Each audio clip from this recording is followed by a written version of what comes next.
ভিতরে ডাক শুনে কেউ না আসে তবে একলা চলো রে।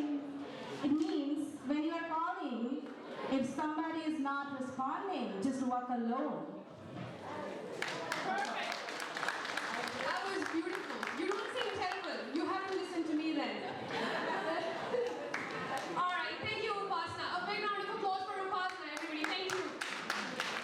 Okay. With that, I'd now like to request our keynote speaker too. His name is Dr. Bruce Maylab.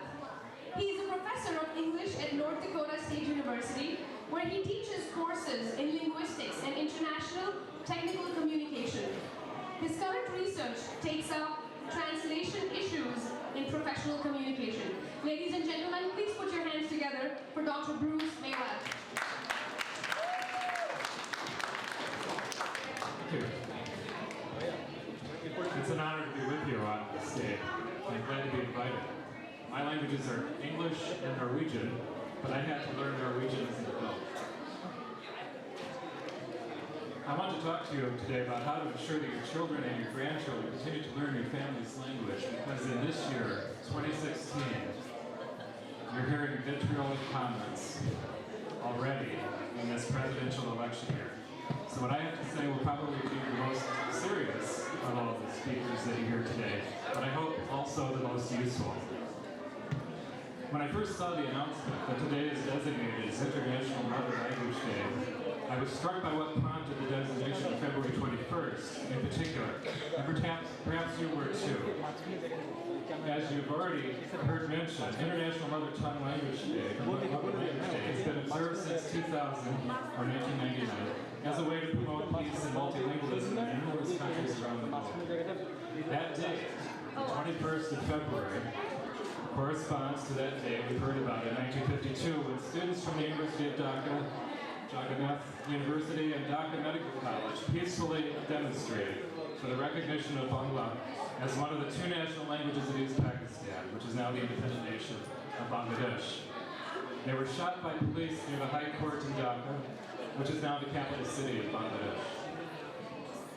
As I read this, I was immediately reminded of an incident right here in Minnesota this past November, when a woman in a restaurant in the Minneapolis suburb of Coon Rapids overheard a conversation among her fellow diners at the next table.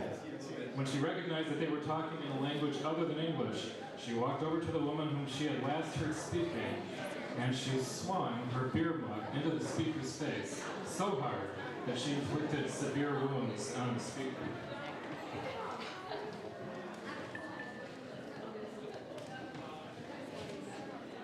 That speaker was Somali, and the language that she and the others at her table were speaking was Swahili, one of the most widely spoken languages in East Africa.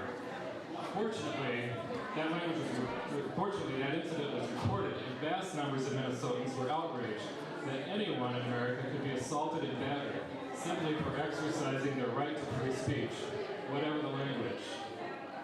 In America, this is important to remember. In America, it can take courage to stand up for the rights granted to you in the U.S. Constitution. In order to prevail, to speak your mother language, and to face down the hatred of some Americans, like the batterer in Coon Rapids, you need to know that their hatred is rooted in fear. Americans' English-only attitude is closely tied to America's periodic waves of fears of immigrants. And if you've been listening to Donald Trump, you know that we are currently smack in the middle of one of those waves right now. You need to know the history of those waves. They stem from a fear that immigrants are not loyal to the United States if they speak a language besides English. It is sharpened by the nation's long-standing official policies to exterminate all languages other than English, beginning with those native to America, like the Dakota, and Ojibwe, and Mandarin. The English-only mindset was extended in 1917, so almost 100 years ago now, from Native American languages to all other languages as well, especially German. During the First World War, German speakers all over North America felt forced to abandon their language in favor of English. To put this in perspective, consider that until 1917, a third of all the schools right here in Minnesota taught primarily in German. Let me say that again. Until 1917, a third of all the schools right here in Minnesota taught primarily in German. And this statistic does not include the ones that taught primarily in Norwegian or Polish. The Minnesota State Legislature forced them quite suddenly to stop, just weeks after Congress declared war against Germany and Austria in 1917. Many state legislatures, not just Minnesota's, banned instruction in any languages but English. In 1923, the U.S. Supreme Court overturned these laws on the grounds that they violated the First Amendment right to free speech. However, they did allow the regulation of language instruction. Very quickly following that ruling, many states banned outright the teaching of any languages other than English before 9th grade, in the full knowledge that kids in the prime learning years of language would not become fluent. The last I checked, Kansas still has that law in place. Fortunately, later generations of Americans have become much more tolerant of other languages than was the case 100 years ago.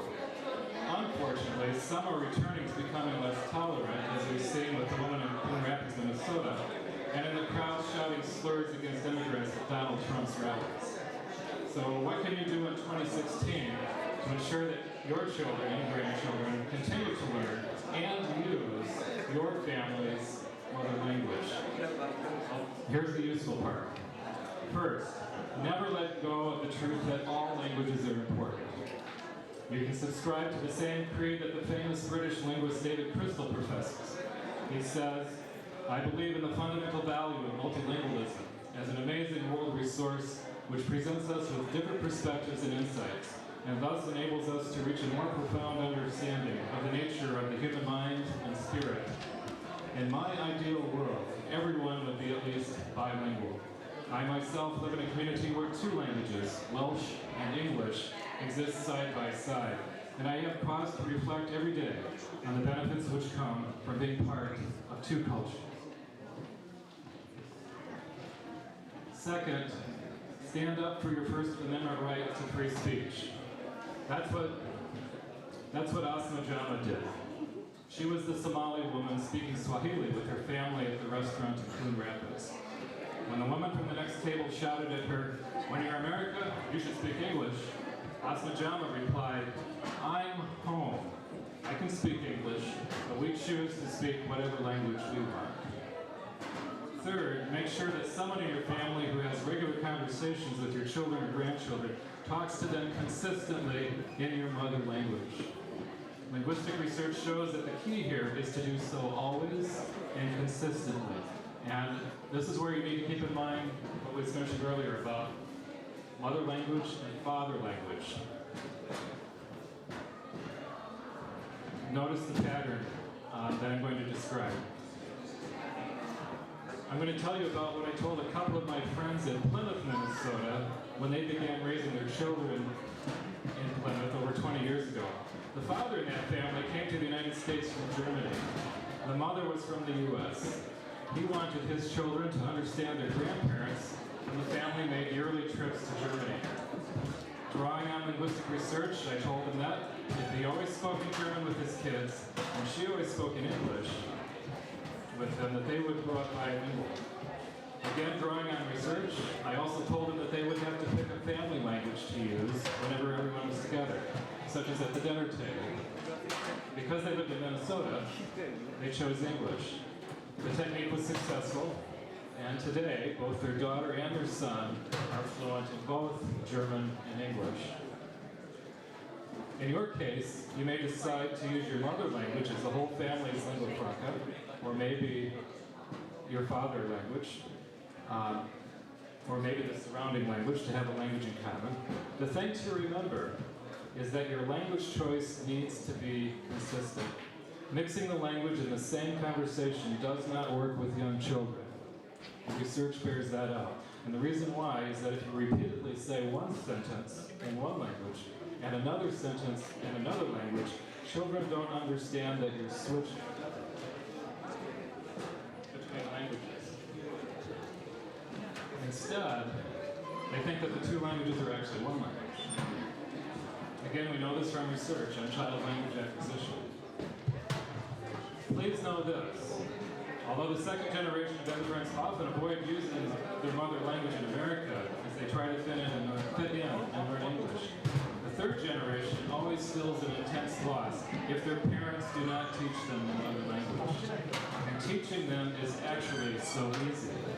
You just talk to them, always and consistently, in the mother language from the time when they are born.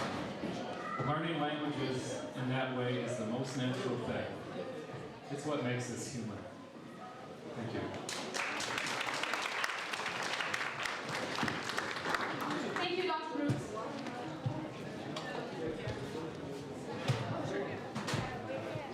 Thank you, Dr. Bruce, for letting us make the speech. Well, ladies and gentlemen, without taking much of your time, we shall now start with the performances. But I'm really sure that most of you are tired by now, so we have chairs being passed around. And if you want, feel free to sit down or grab a chair. Don't feel shy. You have to find your own comfort here.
Joy. Thank you for that wonderful performance. That was really good.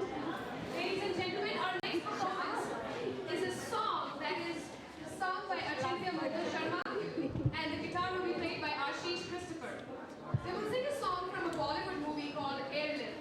The song has been videographed in the backdrop of the 1990s invasion of Kuwait by Iraq and the struggles of Indians stranded in the country. In the music that you hear now, the protagonist misses his dearly beloved and sings his expression out.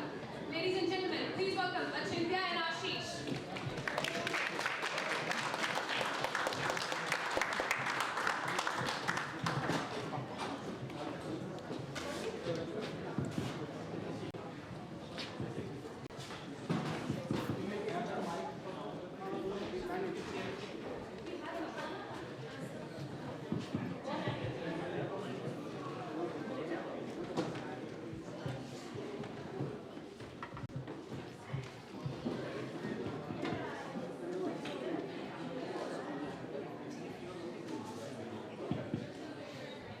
Good afternoon, ladies and gentlemen.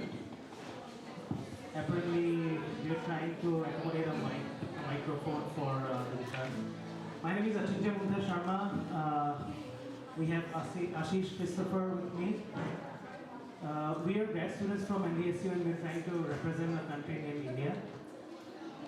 We'll perform a song from a Bollywood movie called Airlift. It's sung by Arijit Singh. Now, Bollywood will probably be the right representation for many cultures, including those of India, Pakistan, Bangladesh, Nepal, and probably Bhutan, and Sri Lanka too, partially. Okay, so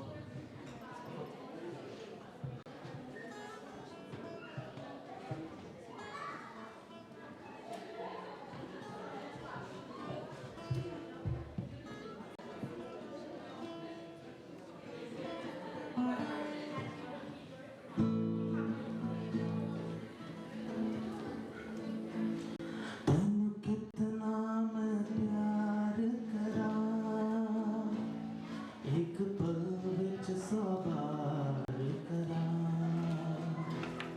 तू जावे जे मैनू छड़ के मौत दा इंतजार करा कि तेरे लिए दुनिया छोड़ दी है तुझ पे ही सांस आके रुकी मैं तुझको कितना चाहता हूँ ये तू कभी सोच ना सके तेरे लिए दुनिया छोड़ दी है तुझ पे ही सांस आके रुकी मैं तुझको कितना चाहता हूँ ये तू कभी सोच ना सके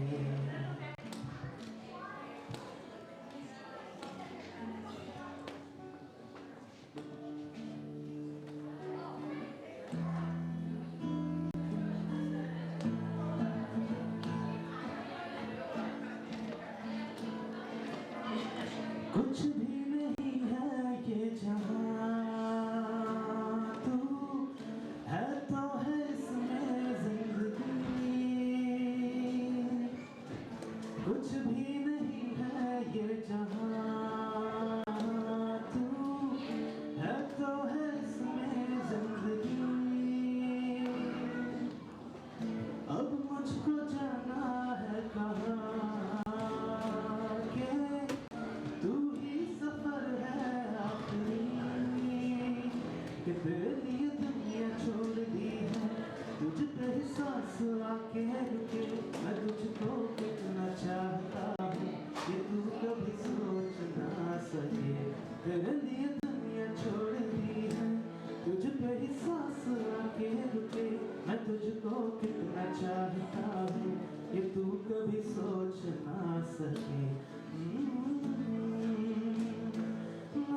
Ambetu kile washte.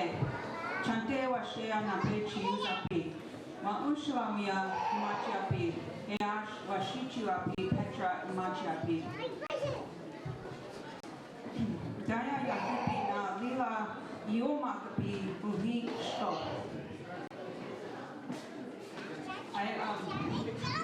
Today is a good day, and I greet you with a handshake and a good heart.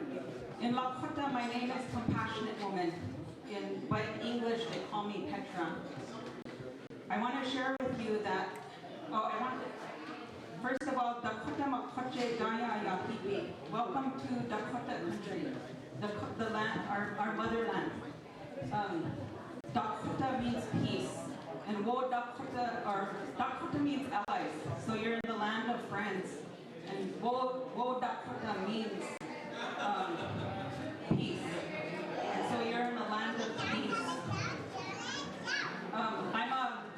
I'm a language advocate, and for the past 8 years I've been working with Lakota language revitalization back home on Standing Rock. I'm in my second year for my master's in public health, and it was very hard to leave my reservation because when we did a survey 6 years ago, we found that we had no children who were speaking our language. And so through advocacy, we are entering our 4th year of our immersion school. So we're proud to say that we're producing some fluent speakers. I want to share a song with you, and I want to dedicate it to my great-grandfather, Joseph Pertenzigo Sr., who was born in the days when our people still lived in teepees. And he was the first generation to be forced into the boarding schools that were run by the U.S. government. He was not allowed to speak his language. And it wasn't until President Obama awarded him the Medal of Honor that our family learned that he was among the first Lakota code talkers during World War I. So it was a secret that he took to his grave with him. And so in remembrance of him today, and also remembering our ancestors, I come from Sitting Bull's people, and I'm also descendant of the Dakota 38 who were hung in Minnesota in protecting our people.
share a picture of my youngest sister, who's a second language learner in the master.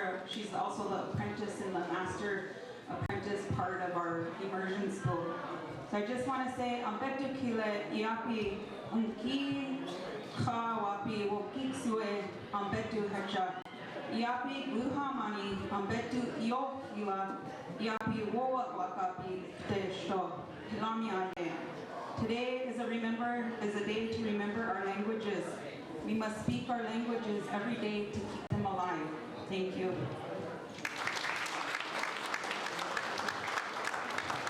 Thank you. Ladies and gentlemen, our next performance is about language Hindi, and Hindi is the national language of India. Our next performance is Dr. Khwaja Hussain, who will be performing a poem in Hindi. Ladies and gentlemen, please put your hands together for Dr. Khwaja. Thank you. I think there is a mistake there. I am from Bangladesh, so I'm going to do it in Bangla. That's okay, no problem. Anyway, I'm really delighted. I'm really thankful to the organization for inviting me here. And I'm very proud because the event is rooted from my country, Bangladesh. You know, what happened there, we talk about mother tongue before, and we give some definition, what is this mother tongue. Mother tongue is very good, right? But here, mother is really compared to the country where you are from. And mother tongue is the majority of people speak in this country, in that country. And that was really important in my country in 1952, when our people sacrificed their life. Because it was very important for them, nobody should take the right of speaking on their own language. That's what is important. And let's come to my poem.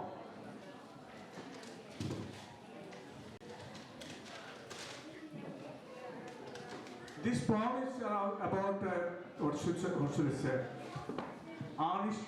untold, incomplete love story. In that sense, what happened here, what I was trying to say here, a person met a girl in a remote village in Bangladesh, and the girl was so thrilled and amazed seeing that person there, and she started singing that you're standing by my song and you will stand whole life for me. And then the person met the girl many times, here and there, they talk each other. They really like each other, but they never talk about the love. They never propose. And after many years, that person, nobody knew that they like each other anyway. After many years, just 2010, that person met that girl again, and they become their own family, the children, they raised there, and there's totally different place they're living now. But that girl was so emotional that day, and she was with her family, with the community, everything was with her, but she couldn't stop for it. She couldn't stop herself. She was telling in front of them, I loved you. I couldn't tell you, but I loved you. That man was really thrilled hearing that. Let me say it in our own language. এখনো সে পরিপূর্ণ নারী, স্বামী সন্তান নিয়ে আছে নিভৃতে শব্দে। তার সাথে আমার দেখা হয়েছিল 31 বছর আগে দিনাজপুরের এক নিভৃত গ্রামে।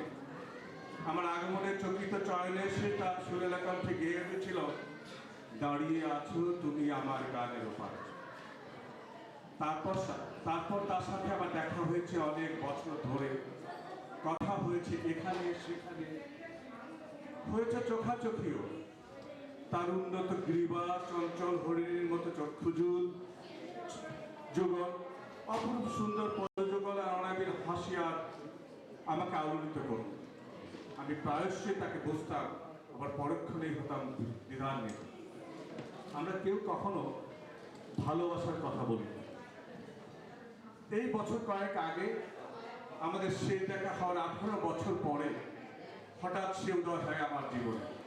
সমস্ত লাজ লজ্জা ভেঙে, সমাজ সংসার অবজ্ঞা করে কাল বৈশাখী ঝড়ের মতো সবকিছু উলট পালট করে বেতাহিত করতে বলে উঠেছিল আমার প্রতি তার দীর্ঘদিনের লালিত ভালোবাসার কথা, ভালোবাসার কথা। এখনো সে আসে ক্ষণে ক্ষণে আমার জীবনে, তার নিষ্পেষিত ভালোবাসা নিয়ে আমাকে করে তোলা আলোড়িত বিহলিত। In fact, this poem is written by me. Thank you very much. Thank you so much, Dr. Khwaja. I must apologize for the mistake. It was language Bengali and not Hindi. That's the national language of Bangladesh. Thank you, ladies and gentlemen. A round of applause for Dr. Khwaja. Thank you. Our next performance, ladies and gentlemen, is by Matt Masonou. He's going to give a talk and a poem about the language Haiti.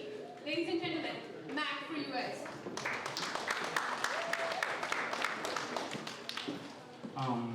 Thank you for having me here tonight. Like she just said, my name is Mackinson Maisonneuve, and I'm from Haiti. So my mother's language is Creole, and I'd like to say I'm so happy because my friend Sahid and other people has told me about that event and tonight. So I'm so excited to be here. So like she just said, I'm going to tell you a story about my mother's language that is Creole, and then I'm going to say a poem in my language that is Creole in order to explain what is it exactly.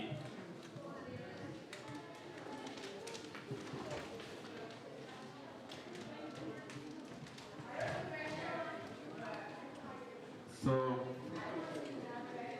we didn't really have Creole until 1503 when the people from Europe they start to buy black people or Africans from America and then bring them in America to work like slaves in their field of agriculture, stuff like that.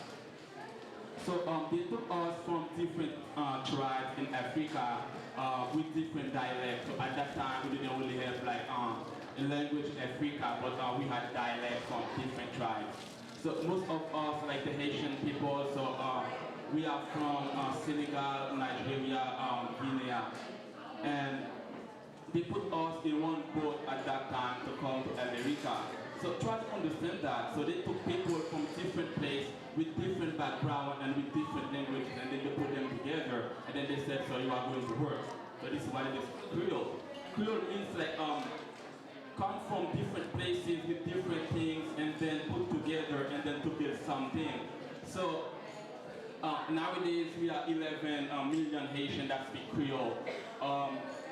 We know we have like we have some African words or some African language in our language, but we don't really know what exactly what we speak. So we just use Creole like a tool to put together, and then we say like Creole is love, it's patience, it's work together. So we put a lot of accent on that, and then we try to write more about love and about literature.